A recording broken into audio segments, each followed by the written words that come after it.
ಕನ್ನಡ ಜಾಣಿಯರು ನಮಸ್ಕಾರ.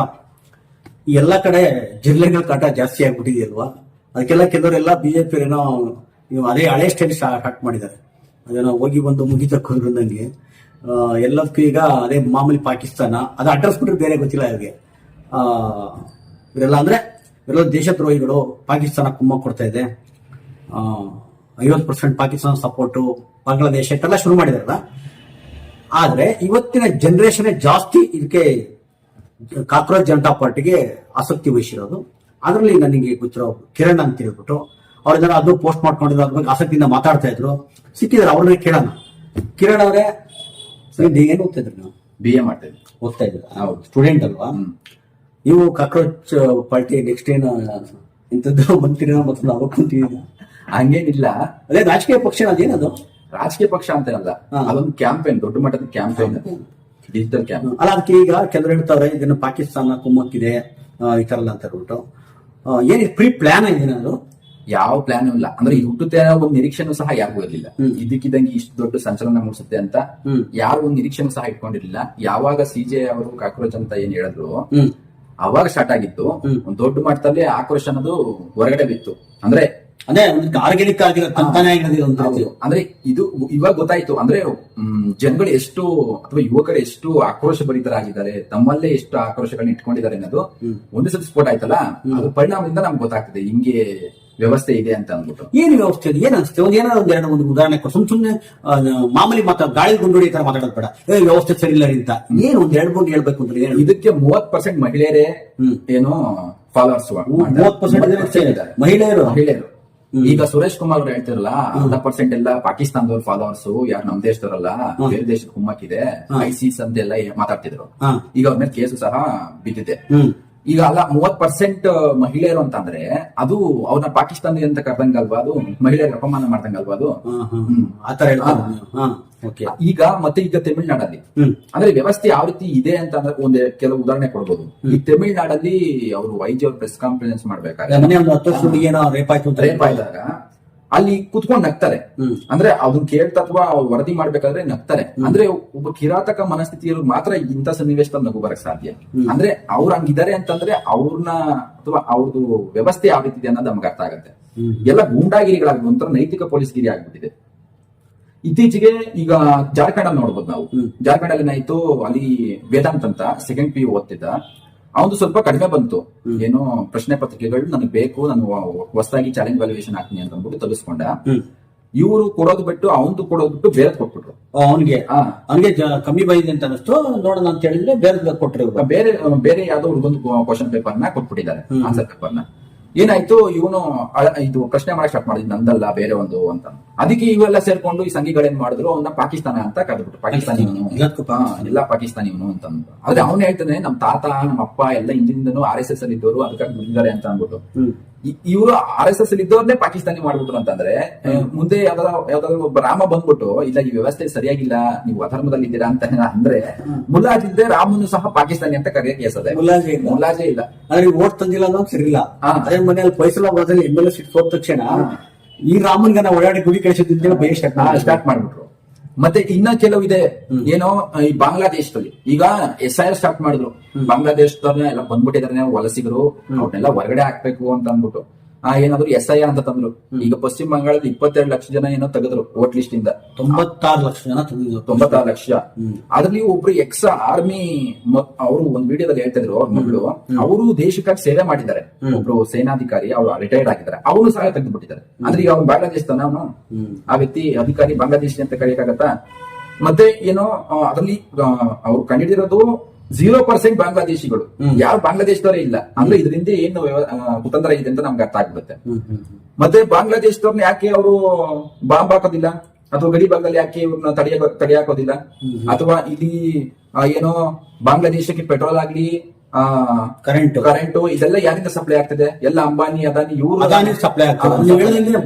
ಬಾಂಗ್ಲಾದೇಶ ಇಷ್ಟೆಲ್ಲ ಮಾತಾಡೋರು, ದೇಶಭಕ್ತಿ ಕತೆ ಹೊಡೆಯೋರು ಫಸ್ಟ್ ನಿಲ್ಸಿ. ಬಾಂಗ್ಲಾದೇಶಕ್ಕೆ ಪೆಟ್ರೋಲ್ ಹೋಗ್ತಾ ಇರೋದು, ಕರೆಂಟ್ ಹೋಗ್ತಾ ಇರೋದು ಅದಾನಿದೆ. ಅದು ನಿಲ್ಲಿಸ್ಬಿಟ್ರೆ ಆಗೋಯ್ತಲ್ಲ. ಅದು ಕಳಿಸ್ತಾ ಇರೋರು ದೇಶದ್ರೋಹಿಗಳಲ್ವಾ? ಅದ್ರ ಬಗ್ಗೆ ಯಾರು ಮಾತಾಡ್ತಾ ಇರೋರು ದೇಶದ್ರೋಹಿಗಳಲ್ವಾ? ಅದು ಕುಮ್ಮಕ್ ಕೊಡ್ತಾ ಇರೋ ದೇಶದ್ರೋಹಿಗಳಲ್ವಾ? ಅಂದ್ರೆ ಅಲ್ಲಿಂದ ಇಲ್ಲಿಗೆ ಬರೋರು ಮಾತ್ರ ದೇಶದ್ರೋಹಿಗಳು, ಇವ್ರು ಮಾಡೋ ವ್ಯವಸ್ಥೆ ಪ್ರಶ್ನೆ ಮಾಡೋರು ಮಾತ್ರ ದೇಶದ್ರೋಹಿಗಳಾಗ್ಬಿಟ್ರ? ಹೆಂಗಾಗ್ಬಿಟ್ರು? ಅಂದ್ರೆ ಈಗ ನಮ್ದು ಇದು ಯಾವ್ದೇ ಪೊಲಿಟಿಕಲ್ ಪಾರ್ಟಿ ವಿರುದ್ಧ ನಮ್ ನಡೀತಾ ಇಲ್ಲ, ಈ ವ್ಯವಸ್ಥೆನೇ ಈ ತರ ಇದೆ. ಈಗ ನಾವು ಬೇರೆ ಬೇರೆ ದೇಶಗಳಿಗೆ ಏನಾಗ್ತದೆ, ಇವಾಗ ಚೀನಾದವ್ರು ಆಲ್ರೆಡಿ ಮಾನವ ಸಹಿತ ಚಂದ್ರಯಾನ ಮಾಡ್ಬೇಕು ಅಂತ ಪ್ಲಾನ್ ಮಾಡ್ತಾ ಇದಾರೆ. ಇಲ್ಲಿ ಏನ್ ಮಾಡ್ತಾ ಇದಾರೆ, ಅಮೆರಿಕದವ್ರು ಎಂತೆಂತ ಸಂಶೋಧನೆಗಳು ಮಾಡ್ತಿದ್ದಾರೆ ಮಿಲಿಟರಿಗಳಲ್ಲಿ. ಚೈನಾ ಮತ್ತು ಜಪಾನ್ ಅಂತ ಹುಡುಗರಂತೂ ಬಹಳ ಮುಂದುವರೆದಿದ್ದಾರೆ. ಇಲ್ಲಿನ ಸಂಶೋಧನೆಗಳು ಯಾವ್ದು, ಏನೋ ಹಸಿರು ಮುಚ್ಚೆಯಲ್ಲಿ ಏನಿರುತ್ತೆ, ಕ್ಯಾನ್ಸರ್ ನ ನಿವಾರಣೆ ಮಾಡ್ತಕ್ಕಂಥ ಔಷಧಿ ಇದೆ. ಆಮೇಲೆ ಕುಂಭಮೇಳದಲ್ಲಿ ಆ ನೀರ್ ಹೆಂಗಿದೆ, ಕುಡಿಯೋಕೆ ಯೋಗ್ಯ ಇದೆ ಅಂತ ಸಂಶೋಧನೆಗಳಾಗಿದೆ. ಮತ್ತೆ ಅವ್ರು ಮಾನ್ಯ ಪ್ರಧಾನಿ ಅವರು ಹೇಳ್ತಾ ಇದ್ರು, ಏನೋ ಈ ಮೋಡ ಇದ್ದಾಗ ಬಾಂಬ್ ಹಾಕ್ಬಿಡಿ ಹೋಗಿ, ಅವಾಗ ರಡಾರ್ ಎಲ್ಲ ನೋಡಿ ನಿಮ್ಗೆ. ಅಂದ್ರೆ ಮನೆ ನೀಟ್ ಎಲ್ಲ ಆಯ್ತಲ್ವಾ?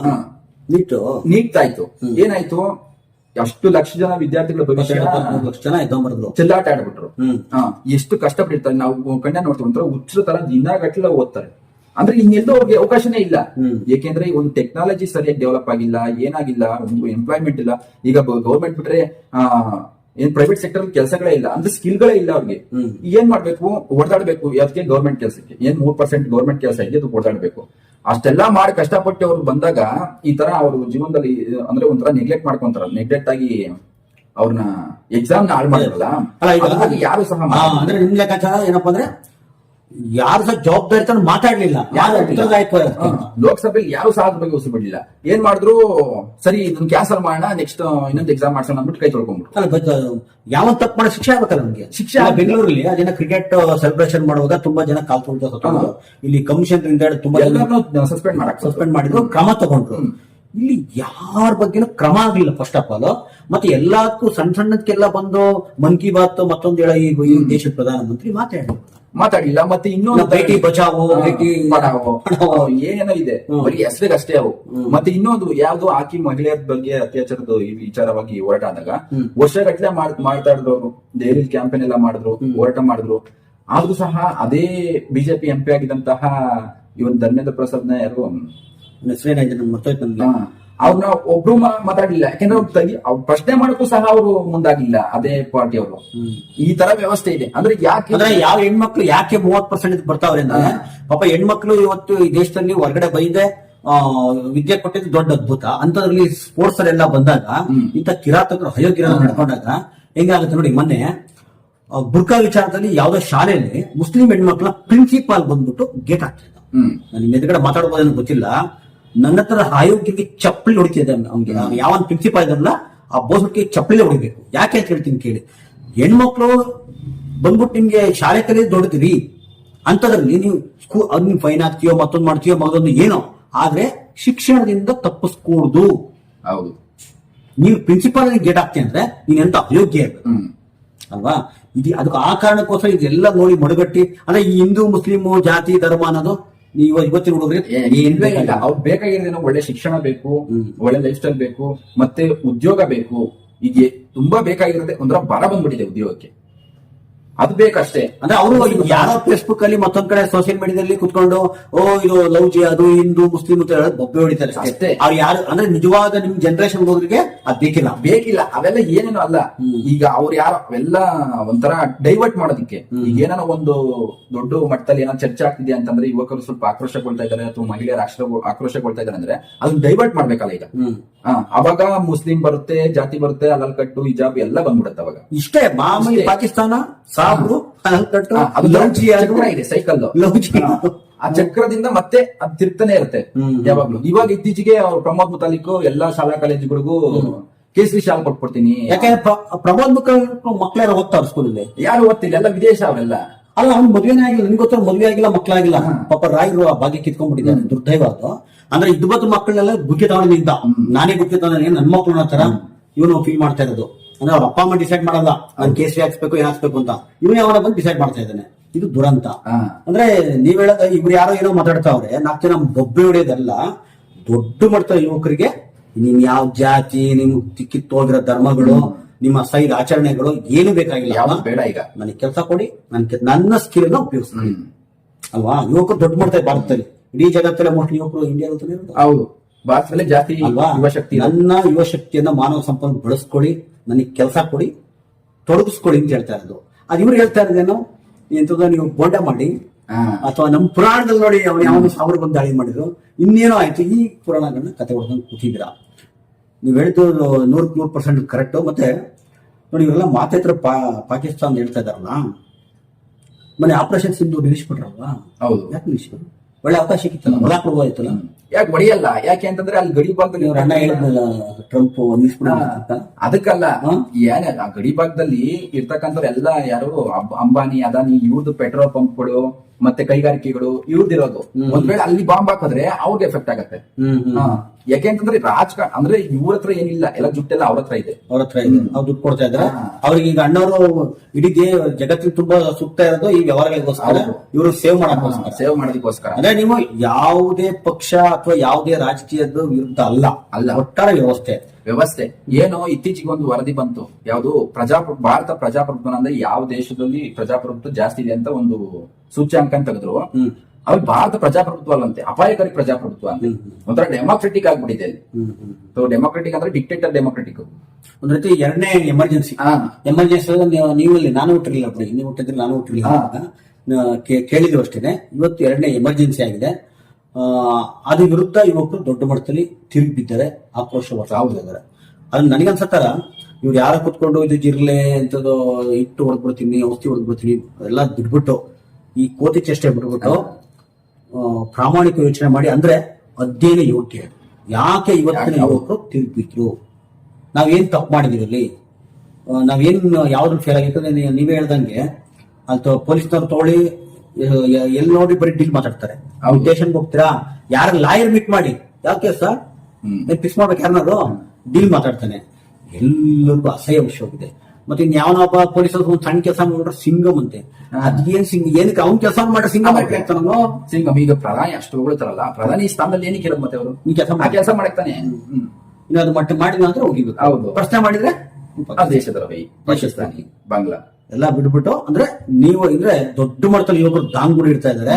ಅದು ಫೋರ್ಸ್ ತಡ್ಕೋಬೇಕು ಅಂದ್ರೆ ನೀವು ತಪ್ಪು ಸರಿ ಮಾಡ್ಕೊಳ್ಳಿ. ಹೌದು ಅಲ್ವಾ? ಸರಿ ಮಾಡ್ಕೊಳ್ಳಿ. ಇದೊಂದು ಅಧ್ಯಯನ ಮುಖ್ಯ, ಸಾಮಾಜಿಕ ಅಧ್ಯಯನ ಮಾಡ್ಬೇಕು. ಯಾಕೆ ಬಂದ್ರು ಯುವಕರು? ಅಂದ್ರೆ ಮಹಿಳೆಯರೇ 30% ಬರ್ತಾ ಇದಾರೆ, ಯಾರಿಗೂ ವೇದಿಕೆ ಸಿಕ್ಕಿರ್ಲಿಲ್ಲ, ಧ್ವನಿ ಇರಲಿಲ್ಲ. ಅಂದ್ರೆ ಯಾರೋ ಬೇಕಿ ಗಂಡ ಕಟ್ಬೇಕಾಯ್ತು, ಒಂದು ಅವಕಾಶ ಸಿಕ್ತು, ದೊಡ್ಡ ಮಟ್ಟದಲ್ಲಿ ಒಂದು ವೇ ಸಿಕ್ಬೇಕಾಗಿತ್ತು. ಈಗ ಎಲ್ಲ ಒಂದ್ ಕಡೆ ಕುತ್ಕೊಂಡು ನಾವು ಮಾಡ್ತೀವಿ ಅಂದ್ರೆ ಯಾರಿಗೂ ಗೊತ್ತಾಗಲ್ಲ. ಅದು ಈಗ ಏನು ಕಾಕ್ರೋಚ್ ಅಂತ ಒಂದು ಸುದ್ದಿ ಆಯ್ತು, ಅವಾಗೆಲ್ಲ ಇದೊಂಥರ ಎಲ್ಲಾರ ಹತ್ರ ಮೊಬೈಲ್ ಇರೋದ್ರಿಂದ, ಡಿಜಿಟಲ್ ಕಿರಣ ಎಲ್ಲಾ ಕಡೆ ಆಗಿರೋದ್ರಿಂದ ಒಂದ್ ವೇ ಸಿಕ್ತು, ದೊಡ್ಡ ಅಲೆ ಸೃಷ್ಟಿ ಆಯ್ತು.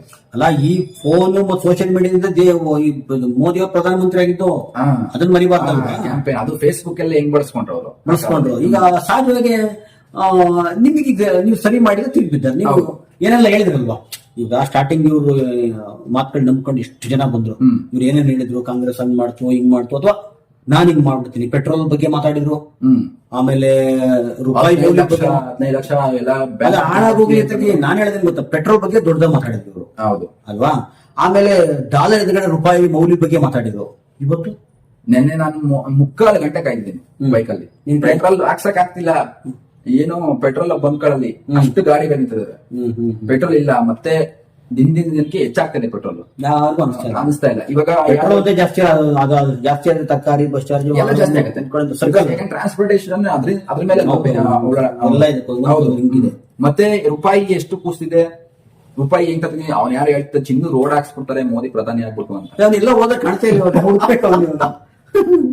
ಅವನೆಲ್ಲ ಗೊತ್ತಿಲ್ಲ. ಇಂತ ಮನಸ್ಥಿತಿಯವ್ರಿದ್ರೆ ಏನ್ ಬದಲಾಗತ್ತೆ ಅಂದ್ರೆ ಪ್ರಶ್ನೆ ಮಾಡ್ಬೇಕು. ಈಗ ಪ್ರಶ್ನೆ ಅಂದ್ರೆ ಕುವೆಂಪು ಹೇಳಿದ್ದಲ್ವಾ, ಆತ್ಮಶ್ರೀಗಾಗಿ ನಿರಂಕುಶಮತಿಗಳಾಗಿ. HS ನರಸಿಂಹಯ್ಯ ಅವರು ಸಹ ಅದನ್ನ ಹೇಳ್ತಾರೆ, ಪ್ರಶ್ನೆ ಮಾಡೋದು ಏನು ಒಪ್ಪಬಾರ್ದು. ಈ ಪ್ರಶ್ನೆ ಮಾಡಿದ್ರೆ ದೇಶದ್ರೋಹಿ ಪಾಕಿಸ್ತಾನಿ ಹೋಗ್ಬಿಟ್ಟು ನಮ್ಗೆಲ್ಲ ಕಲ್ಸಿದ್ದೆ ಅದು. ಇವತ್ತು ಅದನ್ನ ಇಂಪ್ಲಿಮೆಂಟ್ ಮಾಡಕ್ ಹೋದ್ರೆ ನಾನು ದೇಶದ್ರೋಹಿ ಕಾಣಿಸ್ತಾ ಇದೀನಿ ಅವ್ರಿಗೆ, ದೇಶದ್ರೋಹಿ ತರ. ಇಲ್ಲ, ನೀವು ಅಂದ್ರೆ ಏನ್ ನಿಮ್ದು ಪಕ್ಷ ಅಮೃತ ಏನಾಗಲ್ಲ. ಒಟ್ರೆ ಒಂದು ಚಳುವಳಿ, ಒಂದು ಪ್ರತಿರೋಧ ಅಂದ್ರೆ ಇವ್ರನ್ನ ಎದುರಾಕೊಂಡ್ರೆ ಯಾವ ರೀತಿ ತಿರುಗಿ ಬೀಳ್ತಾರೆ. ಇವಾಗ ಜೆನ್ಸಿಗಳ ಒಂದು ಆಕ್ರೋಶ ಯಾವ ರೀತಿ ಇದೆ ಅನ್ನೋದು ಒಂದು ವ್ಯಕ್ತ ಆಗ್ತಿದೆ. ಅಲ್ಲ, ಮುಂದೆ ಆದ್ರೂ ಆಗ್ಬೋದು, ಅದನ್ನು ಗೊತ್ತಿಲ್ಲ ಏನಾಗುತ್ತೆ ಅಂತ. ಆದ್ರೆ ಒಂದು ಮುನ್ಸೂಚನೆ ಅಕ್ಕಪಕ್ಕ ಬಾಂಗ್ಲಾದಲ್ಲಿ ನೋಡಿದ್ವಿ, ಶ್ರೀಲಂಕಾ ನೋಡಿದ್ವಿ, ಏನಾಯ್ತು ಅಂತ ಹೇಳ್ಬೋದು. ಇವಾಗ ಈಗ ತಡ್ಕೊಳಕ್ ಆಗದೆ ದೀಪಕ್ ಪಡ್ಕೆ ಇದ್ಲ ಅವನು ಅಕೌಂಟ್ ನೆಲ್ಲ ಬ್ಲಾಕ್ ಮಾಡಿದ್ದಾರೆ. ಮನೆಗಳನ್ನ ನುಗ್ಗಿದ್ರಂತೆ ಮಹಾರಾಷ್ಟ್ರ ಮನೆಗಳ ನುಗ್ಗಿ ಅದನ್ನ ಮನೆಯಲ್ಲಿ ಬಂತು, ನಿಮ್ಗೆ ಚಡ್ಡಿ ಹಾಕೋಣ ದುಡ್ಡಲ್ಲಿ ಬಂತು, ನಿಮ್ ಅಮೆರಿಕಾಗ್ ಹೋಗಕ್ಕೆ ನಿಮ್ಮ ಮಗನ ದುಡ್ಡಲ್ಲಿ ಬಂತು, ನಿಮ್ಗೆ ಎಂತದಪ್ಪ ಪೇಸ್ಟ್ ತೊಗೊಳಕ್ ಹೇಗೆ ದುಡ್ಡಲ್ಲಿ ಬಂತು, ಈ ತರ ಏನೋ ಕೇಳ್ತಾ ಇದಾರಂತೆ. ಅಲ್ಲ ಇಂಥದ್ನ ಮಾಡ್ಬೇಕು ಅವರು ಕುತ್ಕೊಂಡು. ಯಾಕೆ ಇವತ್ತು ದೇಶದಲ್ಲಿ ಈ ತರದ ಸಂಚಲನ ಉಂಟಾಗ್ತಿದೆ ಅಂತ ಕುತ್ಕೊಂಡು ಯೋಚನೆ ಮಾಡ್ಬೇಕು ಅವರು. ಕರೆಕ್ಟ್ ಅಲ್ವಾ? ಮೋದಿ ಅವರು ಮನ್ ಕಿ ಬಾತ್ ಅಲ್ಲಿ ಯಾವತ್ ಮಾತಾಡ್ತಾರೆ ನೋಡಿ, ನೀಟ್ ಬಗ್ಗೆ ಇರ್ಬೋದು, ಇದ್ರ ಬಗ್ಗೆ ಎಲ್ಲ ಯಾವತ್ ಮಾತಾಡ್ತಾರೆ, ನಾವು ಕಾಯನ ಅಂತ ಹೇಳ್ತಾ ಒಟ್ರೆ ಖುಷಿ ಆಯ್ತು.